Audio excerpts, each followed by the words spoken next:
കവിത കരിയട്ട നാവുകൾ. ഞാൻ എഴുതിയ 700 കവിതകളിലെ 103ാമത്തെ കവിതയാണിത്. കവിത കരിയട്ട നാവുകൾ.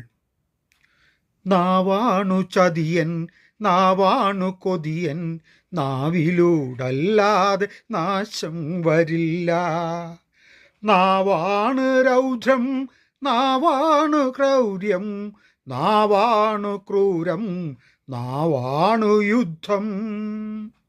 നാവാണു മോഹം, നാവാണു പ്രേമം, നാവാണു കാമം, നാവാണു പീഡിതം.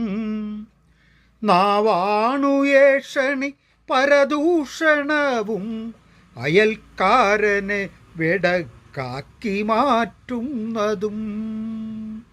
അയൽക്കാരനെ വെടക്കാക്കി മാറ്റുന്നതും.